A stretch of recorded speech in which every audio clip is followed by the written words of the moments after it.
IAS institute నిర్వహిస్తున్న all India scholarship exam pass అవ్వండి. 2 years ఫీజులో 50% మాత్రమే పే చేయండి.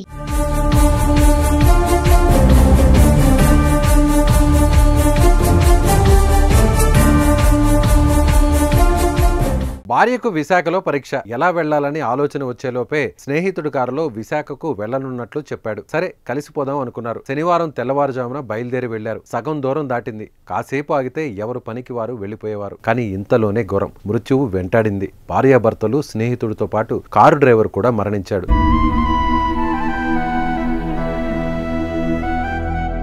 మృతి చెందిన వారంతా సిక్కులకు చెందిన వారు కావడం, పైగా అందరికీ పరిచయమైన కుటుంబాలకు చెందిన వారు కావడంతో నగరం కన్నీరు పెడుతోంది.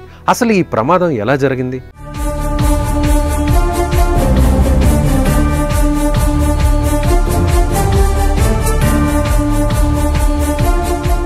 శ్రీకాకుళం టౌన్కు చెందిన వడ్డే అభినవ్, వడ్డే మణిమాల దంపతులు. అభినవ్ భార్యకు విశాఖపట్నంలో జరిగే IBPS బ్యాంక్ మెయిన్ ఎగ్జామ్ ఉంది.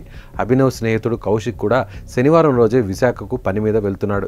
ఈ విషయం తెలిసి అందరూ కలిసిపోదాం అనుకున్నారు. శనివారం ఉదయం ఫార్చునర్ కారులో డ్రైవర్ జయేష్ కలిసి పయనమయ్యారు.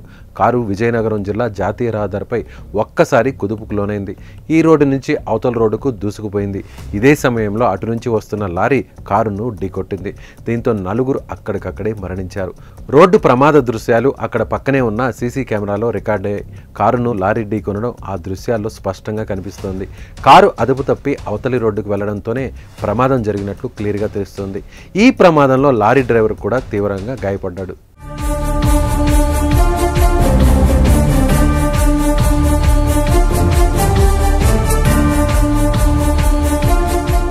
నలుగురి మరణ వార్త ఒక్కసారి శ్రీకాకుళంలోని ఉలిక్కిపడేలా చేసింది. అందరికీ తెలిసిన వ్యక్తులే ప్రాణాలు కోల్పోవడం తీవ్ర విషాదం నెలకొంది. ప్రమాదంలో మృతి చెందిన గౌడి కౌశిక్ నగరంలో బంగారు వ్యాపారి.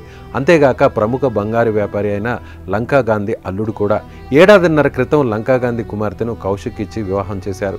అలాగే భార్యతో పాటు మృతి చెందిన అభినన్ నగరంలోని కృష్ణ పార్క్ వద్ద లియో ల్యాబ్ యజమాని వడ్డి వాసుదేవరా కుమారుడు.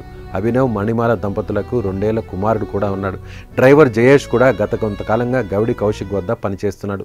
రోడ్డు ప్రమాద సమాచారం తెలిసిన వెంటనే మృతుల కుటుంబ సభ్యులు, బంధువులు, మిత్రులు అందరూ భోగాపురంకు చేరుకున్నారు. అదేవిధంగా భోగాపురం పోలీసులు కూడా సంఘటనా స్థలానికి చేరుకొని దర్యాప్తు చేస్తున్నారు.